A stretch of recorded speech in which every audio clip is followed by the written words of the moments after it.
Sudden, boy, the windows went out just like a big shotgun went off. Where will the Twisters strike next? It's unbelievable. I can't believe the measure of damage it did to this building. And how much damage will they cause? I'll ask our weather experts. Also Sam Champion on the winter that nobody could have predicted. Plus remembering Davy Jones. My exclusive interview with his Monkees bandmate Micky Dolenz. This is Piers Morgan Tonight. Good evening. Our big story tonight, breaking news on the deadly storm that's already killed at least 12 Tennessee. At least 3 people have already died in Tennessee, and the storm is absolutely massive, 750 miles across and 670 miles north to south. We'll have much more breaking news from the scene in a moment. And later, my exclusive and rather emotional interview with Micky Dolenz, remembering his Monkees bandmate, the late, great Davy Jones. We sort of had a lot in common, and over the years, you know, our families and he and I, you know, we bonded. I mean, after 47 years working with people like that, you know, he was like my brother. We were like siblings. We begin tonight with the big story, the tornadoes that began. To get your favorite beauty products at up to 70% off department store prices, go to fragrance.com. Super Tuesday. CNN coverage begins with John King USA. Tuesday night, 6 Eastern.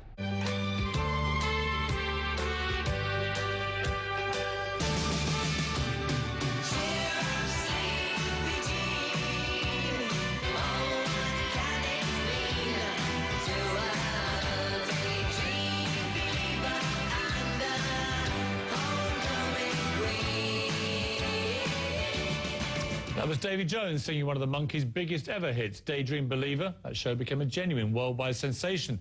One of my favourites as a child back in Britain. So it was a very sad day for all the fans of the Monkees to hear that Davy Jones had died this morning in Florida of an apparent heart attack. Davy's longtime friend and bandmate Micky Dolenz joins me now exclusively to remember his great lifetime friend. Micky, thank you so much for joining me. It must be an incredibly difficult day for you. That's an understatement. Yeah, it's a shock right out of the blue. No one ever suspected, you know. What can you say? It's just total shock. I'm still just a little bit numbed by it all. How did you hear the news? My wife called me this morning. I was still in bed. Actually, she was out shopping, and she got a call from her sister who said she heard it on the news, and I thought it was another. Frankly, I thought it might have been another one of those internet stupid joke, hoaxes. I hoped it was, but obviously it was not. You'd stayed in touch with Davy over the years, hadn't you? Were you good friends? Well, yeah, we were quite good friends. If you know the history of the Monkees, you know, it was a television show that was cast about this band that wanted to be the Beatles. And I remember actually quite clearly those early casting sessions. And David and I sort of hit it off pretty early and quickly because we both had histories in showbiz as childs. I had a series when I was a kid called Circus Boy, and he had been on Broadway doing Oliver. So we sort of had a lot in common. And over the years, you know, our families and he and I, you know, we bonded. I mean, after 47 years working with people like that, you know, he was like my brother. We were like siblings. Yeah. The strange thing about this is that people are saying that Davy was incredibly fit. He was a vegetarian. He worked out every day. He lived in Florida. And that therefore his death from a heart attack is a real shock to those that knew him well. Total. I mean, like I say, he would have been the last one I would have thought. He was the youngest of us. I would have thought it would have been me. You know, I'm not a vegetarian. And I said, it is. I mean, I'm just bewildered. I'm anxious to talk to some of his family and friends and find out what was going on. But then again, you know, it could be a bit genetic. I know both his parents had passed over at a younger age. So who knows? That may have something to do with it or not. You know, who knows these days? But boy, I'm just everyone is in total shock. Obviously, the band were huge in the late 60s, 70s, and then life moves on. What kind of life did Davy have in the last few years? Was he content with his life, do you think? Oh, I think so, absolutely. He was a huge fan of horse racing. He raised race horses. He had 2 farms, one in Pennsylvania, one in Florida, and he would go back and forth in the season and work. And basically, even when we were on the road, it was almost all he would talk about was getting back to his horses. It was his first love. He was a jockey.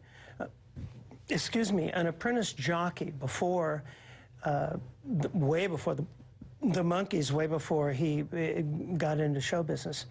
In fact, just like a week or 2 ago, I saw on the internet that he went back to England and he connected with the original owner or trainer at a stable, who's the one that had said, you ought to get in the show biz, because I guess as like a 16-year-old or something, he was going to be an apprentice jockey. And somebody said, you're really funny and cute and you can sing, you should, try out for some some parts, which he did, and of course the rest is history. But ever since I've known him, I went riding with him. We both were equestrian fanatics, actually. He loved the racing. I liked polo and jumping, but I remember going out and racing racehorses with him around the track.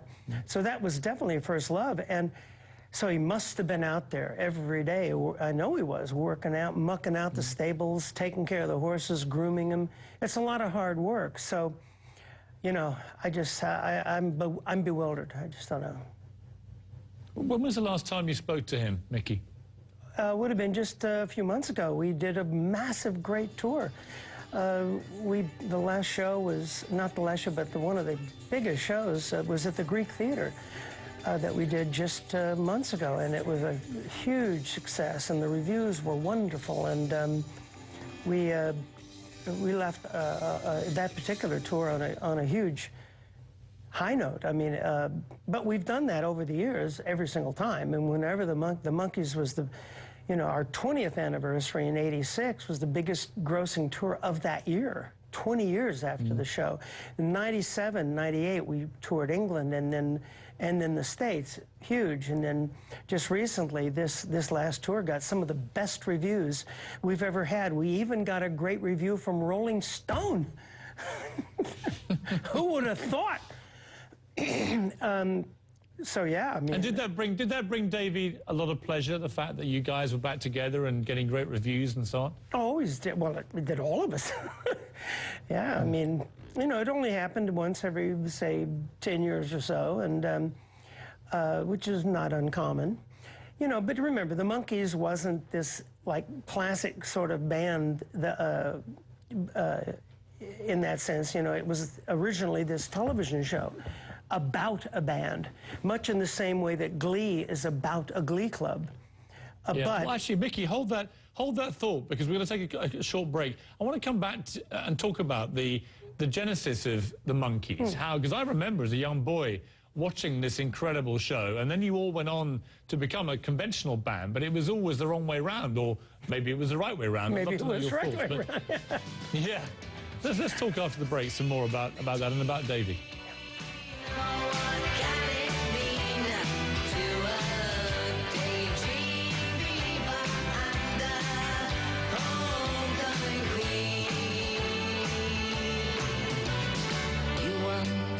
Oil companies have www.crisis12.com.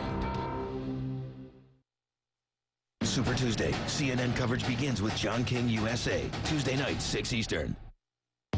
Here we come, walk down the street. We get funniest looks from everyone we meet. Hey, hey, we're the Monkees, and people say we monkey around. That was the incredibly infectious theme song from NBC's The Monkees, and Micky Dolenz is back with me now, remembering the late, great Davy Jones. It brings such memories back to me, Micky. I was a young lad in Britain, and obviously Davy came from the north of England. He was an English lad at heart. Manchester. And just even hearing that theme tune, I remember just getting up, because Saturday mornings they used to wear it, and everyone was crazy for the Monkees. Yeah, all over the world. I mean, the producers and writers of the show, you know, clearly got it right. It was a television show, like I said, about this band, originally an imaginary band that wanted to be the Beatles. It was a garage band. It's funny because Ringo once said to me, the Beatles, we were a garage band.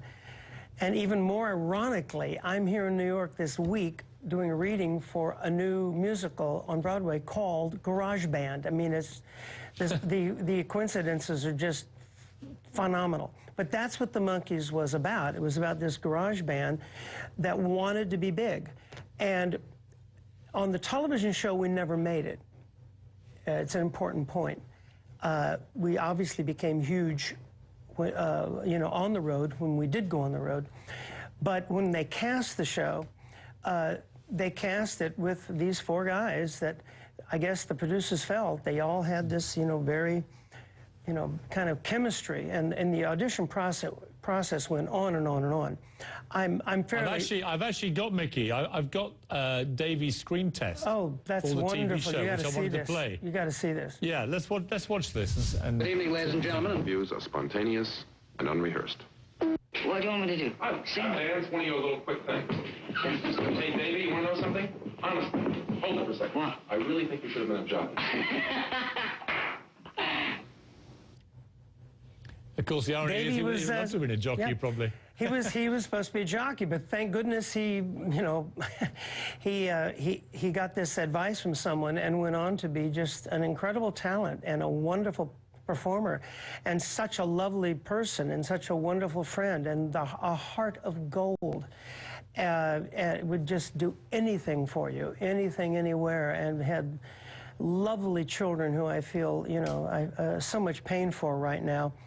But he, I'm sure, was one of the first that the producers would have said, oh, yeah, him, definitely. I don't know where I came in down the line.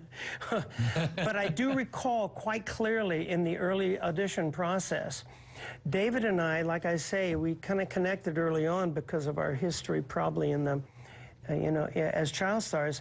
And they paired us together early on, I remember that. And we did these scenes together, and we kind of connected together and, you know, had some kind of a rap and a thing and a stuff and, you know, bada bing, bada boom, because, again, I guess because of our history in the business. But, you know, he, obviously, he was, you know, the heart and soul. You know, he was the heart and soul of the show. Did he remain proud of his English roots, Mickey? Oh, absolutely. You know, he had family back there, still does. And I went over to England. In fact, we went over to England in the mid-'70s to do a play together, and I ended up staying over there for years and had a family over there, an English family. I'm quite an Anglophile myself. Yeah, he certainly did. Sisters and aunts and uncles, and you know, he never gave that up, and loved it, and was back there, if I'm not mistaken, even back recently. And we were back there just last year, opening in Liverpool. You know, we had a killer tour over there, an English tour. It was wonderful. When you're hearing all the tributes today, Mickey, and all the music being played again and so on, what's your abiding memory of Davy Jones? Oh boy, there's a lot. You know, we used to. I guess the first thing I started thinking about was when we would hang out together. Like it was actually just after the big monkey thing, the roller coaster ride, and it was just after that we would hang out together with our families because we both happened to have children about the same time.